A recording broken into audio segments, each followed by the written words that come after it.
You guys were begging me to make a video for consultation calls. So what did I have to do? As always, I have to give you guys what you want. Like, I have to. I just can't not do that. And with that being said, if there's any other specific design related topics that you want me to touch on, please let me know in the comments below, okay? Consultation calls can make or break any project. I promise you that. And I learned that the hard way, all right? But I've also seen the benefits of what it looks like to have an amazing consultation call. Literally just last week, babe, I had a consultation call with these two amazing women. They loved me, I loved them. And without even starting the design project that we had set out to start, they wanted to book me for 3 more branding projects, okay? All well over 4 figures. Your consultation call is your time to shine, but we're gonna get more into it in a second. If you're new here, I'm Omi. I'm a graphic designer, brand strategist, and all around 360 creative, babe. Welcome into the channel. And I'm on a mission to leave at least one more person inspired daily to chase their most bold and creative dreams. And before we get started, go ahead and like and subscribe. I know you want to. I know you want to. I know you want to. Just go ahead and do it, babe. Do it. Or don't, but like, I would really appreciate it if you did, okay? Also, feel free to follow my TikTok and my Instagram. I'm more active on there, and if you want to see more of me, that's where you can find me. Today, I'll be giving you guys all the tea on what a good, successful consultation call looks like. So without further ado, let's get into it. So, babe, you've been having trouble landing consultation calls and securing these clients that you thought you were going to work with, but then they ended up ghosting you, and you have no idea why, right?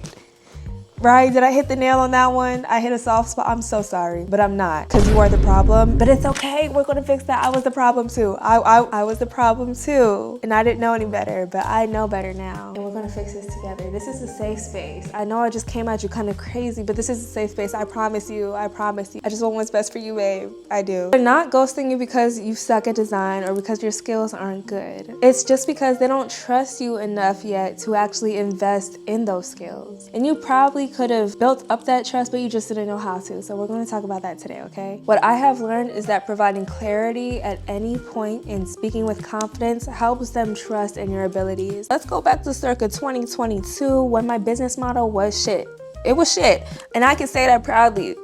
Well, not proud, but now I can say that knowing how far I've come, all right? As you guys may know, I used to do all negotiations and conversations through the DM, no website, no professionalism whatsoever, all of that, okay? I used to have trouble closing deals consistently. I used to lack confidence in my abilities. I used to lack confidence in my calls and everything. I didn't provide clarity, I didn't provide structure, and I left my clients second guessing about next steps and about everything, literally. I was always saying things like, we can circle back to that, or I don't really know right now, but I can let you know, things like that. You don't want to be like that, babe. You want to be confident, you want to be clear, you want to stand firm in your skills, and you want to exude confidence in everything, all right? Before, I was basically leading my clients in the dark and just hoping and praying that they would follow me. Like, that was crazy as fuck. And the clients that did follow me into the dark after I just led a terrible consultation call and didn't know what I was talking about, they're just as crazy as I was. But because I lacked structure and clarity in my intake process, I was not closing deals. I was always getting ghosted and I did not know why. There was no formal intake process at all. And I know some of you guys are there too. And I'm gonna hold your hand when I say this. It's time to tighten up. We gotta get this together.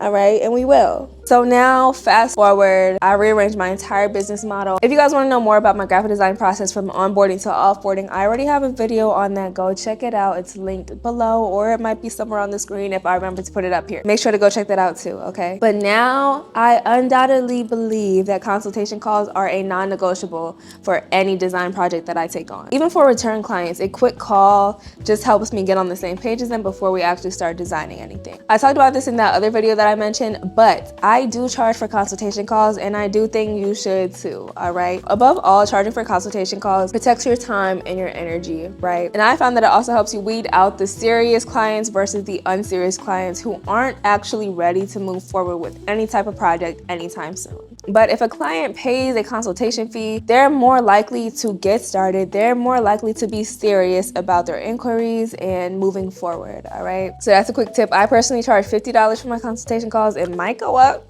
Honestly, at this point, it might go up, but you don't have to charge that much. You can charge a cute little 15, 10, 25, whatever you want to. Whatever you're comfortable with, that's how much you should charge. I want to touch on some benefits of consultation calls first. For one, these calls open the door for you to establish trust with your client. This is extremely important, especially when you're dealing with clients of a larger budget. And by larger budget, I mean upwards of $1,000. But even smaller paying clients, they still want to trust you as well. But your clients want to know that they can trust you. They want to get a good feel of your personality so that they feel more comfortable investing anything into your skill set, right? They want to feel good and reassured that they are making the right choice to put money into you, no matter how big or small the project is. Every client wants to feel good and reassured. Also, this is an opportunity to be you, okay? This is an opportunity to add humanity into your conversation, to share your personality and to connect on a human level. I mean, if I was paying upwards of $1,000, I would want to know who I'm working with, I would want to have a face-to-face conversation. I would want to feel their personality, their vibe, all of these things. Secondly, these calls ensure that you are aligned from the very beginning, okay? Me personally, vibe is everything. I'm not working with somebody who I don't mesh well with because I know that's gonna be a problem later down in the future. If I get any vibe that they're too controlling or that they don't respect me or my process or they just like it's not, it's not clicking, I'm not moving forward, and I don't have any problem with that, and you shouldn't either. Design projects in itself are very collaborative, so I want to make sure that I click well with whoever I'm about to go into business with. I like having a relationship with them, and I love a good kiki. Like, we will literally be cracking up by the end of our consultation call. Like, we've known each other for years, and I love that. I love that. There's just something about getting to know them and clicking with them before any money is exchanged. That's very important for me. But I like to know who I'm working with. They like to know who they're working with, and overall it just helps both sides feel more comfortable at the end of the third. These calls give you space and opportunity to own the room. They allow you to actually step into this professionalism, right? This is your moment to show your clients that you know what you're talking about, that you are a professional, and that you will take care of this project. These calls allow you to establish a sense of professionalism that your competitors might not do if they're skipping this step. It tells them that you are about your business from the very first interaction, and this could be the differentiator between you and the next designer. Not only that, but your unique personality and vibe will help distinguish you from anybody else as well. I can go on and on about the benefits of consultation calls, but those are my main 3 takeaways that I personally have experienced. But now let's actually get into how to lead and manage a call. First, you want to start with introductions, obviously. Tell them about yourself, how long you've been designing, what you love about designing. Just show your passion for your craft. And if it's not designing, just share what you're passionate about, okay? I've learned that emphasizing your passion for design or for whatever your trade is, it builds credibility. Because passion is infectious. And this alone helps them feel confident in your abilities and your willingness to show up. Like, think about it. Would you rather want to work with somebody who's just doing this for a little money on the side, or somebody that's actually passionate about what they do and love it? Right. But after you talk about yourself, you want to give them the floor to share about what they do, who they are, and just get to know them on a personal level. This shows them that you're just as interested in getting to know them as they are in getting to know you. And it shows them that you're actually interested in building a relationship with them past just a transaction. After introductions, you want to lead the call from this point on, all right? You want to take control. Start easy by asking questions about what they're looking for. Tell me about the service that you're interested in, something like that. Or tell me about your business, right? They'll go into a deep dive about, their business, what they're looking for, things like that. It's a great base point, okay? Now, like I said, I'm a brand designer and a brand strategist. So from this point on, I follow a very specific questionnaire to make sure I'm getting all the information that I'm looking for. I may tweak it a bit depending on exactly what they're looking for. Like, if it's not a full brand identity, if they're just looking for like a merch design or something like that, it may look a little different, obviously. But if you want this questionnaire, it'll also be linked below. And I'm just gonna rapid fire through all the questions, okay? Number 1, what's your story? Why did you start this business? Number 2, what are your current business problems and what issues have you experienced when it comes to your brand? Number 3, what impact are you trying to make? And I'll also follow this question up by asking things like, what problem are you trying to solve? Or what gap are you trying to bridge in your industry? You can be as specific as you want to be right here, because you're trying to get all the information you need to create a beautiful brand. Number 4, I think, but what's your brand purpose? Why do you do what you do and how does it align with your life's purpose? 5, what is your brand's mission statement? Pretty self-explanatory. Number 6, what are your brand values? So what principles does your brand stand for? Number 6, who's your target audience and your demographic. You can even ask more specific questions like what age range are you looking for? What kind of careers do they work in? What cities are they located in? Things like this. Next, I ask who are their competitors? So what are similar brands in this industry that you look up to or that you kind of want to emulate or that do similar things that you do? Next, ideally, what would you want your visual identity to look like? Some people already have a good idea of what they're looking for, like what colors they may like or what kind of vibe they're going for. They may have a Pinterest board for inspiration or something like that. So I just ask them to explain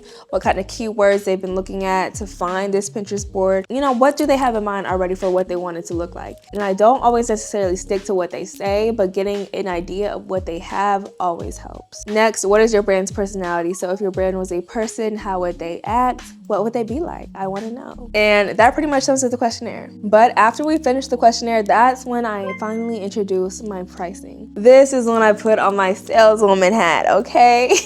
Here is where I break down all of my packages, even if they've already expressed a certain interest in a specific. And then I cater the next bit of the call to their specific needs that they have told me about in the questionnaire. And I tailor my pitch to whatever package I think would benefit them the most. When doing this, I reference specific needs that they may have mentioned earlier in the call, and I tie that into whatever package I think would suit them. Like, for example, if they mention in the call that they want to have physical products at some point, I'll definitely point out the package that has packaging options or, you know, things like that. Now, this part, when it comes to stating your prices and sharing your packaging, it is all about confidence. You want to position yourself as the professional who knows what they're talking about and who knows what's best for them. And I know it might be hard. It was for me at first. When it gets to asking for prices that are up there, I get to stutter and I start sweating all the things, okay? Remember that with practice and with time, it gets easier, okay? I promise you, it gets easy. But you want to speak with confidence. You want to firmly state your prices as if it was a fact.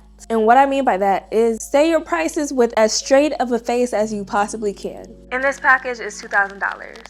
Simple. Simple. Don't leave room for negotiation. We're not there yet. We're not there yet. Say your price and stand on it, babe. 10 toes down. Stand on that shit. You will be surprised at how many people will not bat an eye at your prices. You need to start having the audacity to actually ask for the money that you deserve. That's a whole other topic. And we could get to that topic if you want to. Leave a comment below. But just know that the more confident you sound, the more likely they are to actually respect your prices and roll with them. They will literally keep it pushing if you don't give them room to negotiate. However, do not be too pushy if they do have a specific budget. Like if they are adamant on staying under a certain price point, that is okay. At the same time, you do want to share how beneficial a higher price package could be for them, while also explaining the potential disadvantages of choosing a package that is more within their budget. If they have really ambitious goals, but they have a lower budget, this is the perfect opportunity to upsell a specific package that would better meet their needs. And if they're open to that, great. Or if they still want to stick with a lower budget, you can always tell them, okay, cool, we can circle back to another package in the future. But you're leaving there with something, okay? But when you explain things like this to them and actually tell them the benefits and the disadvantages, they realize that you do have their best interest in mind, and that you do want to take care of them, and that you have their long-term goals in mind when you're telling them these things, and you only want to see them win. And more often than not, I have been able to successfully upsell a package from one tier to maybe even the highest tier, and you will be able to too. It's all about confidence. I can't say that enough. It's all about confidence. So boom, you walked through the pricing, they're all set to go, everybody's excited to move forward. Now what? You tell them the next steps of what it would look like to work with you. The clearer you are about your process, the better. Let me say that again. The clearer you are about your process, the better. I like to give them an overview of all the following stages that they can anticipate so that there is no room for confusion. Clients with big budgets want to know exactly what they can expect, all right? They want to know what they're getting, when they're getting it, how much it will cost, when certain payments will be due, all the things. Managing expectations is crucial to a successful design project. So you want to make sure that you are doing this from the beginning in your consultation call. Again, this also helps establish trust and credibility and confidence in your abilities to perform well and to leave them with a satisfying experience. After I share these next steps, I finally wrap up the call. I like to finish my calls by expressing gratitude and just sharing how grateful I am that they were to meet with me today. I talk about how much I enjoy the conversation, and I let them know that it was such a pleasure to get to know them. I'm telling y'all this now, but I'm not bullshitting when I actually have these conversations, because every time it's a fun time. And I do genuinely appreciate talking and getting to know my clients, okay? But then I tell them how excited I am to work with them. And on that point, assume that they will be working with you. Refrain from saying things like, I hope you choose to work with me, or I'll be waiting for your decision. Babe, make the decision for them. What the hell? Speak with some confidence. Speak with some confidence. I like to say things like, it was great talking to you. I'll go ahead and send over your invoice and your contract. Babe, we're getting started. What are you talking about? What are you talking about? We're getting started today, actually. Or I'll say, I'll get the proposal right over to you. Or I'm excited to move forward with the next steps. Babe, they're about to work with you and you need to manifest that shit right now. Speak with confidence. Assume that they already are locked in with you. Don't give them room to second guess or backtrack. Send over that contract and that invoice, all right? And like I said, it's easy to do this as well because they've already seen your work. If you have a great portfolio, which I think I want to make a video on that too. They've already paid the consultation fee, so you know they're serious about working with you. They already made their decision, so you just want to let them know that, babe, you made your decision too. Honestly, like more often than not, from my experience, my clients are coming to me to see if I want to work with them. They're not coming to see if they want to work with me. All right, so have that mentality in your head. Assume that they already want to work with you and go from there. And then next thing you know it, you've secured the bag.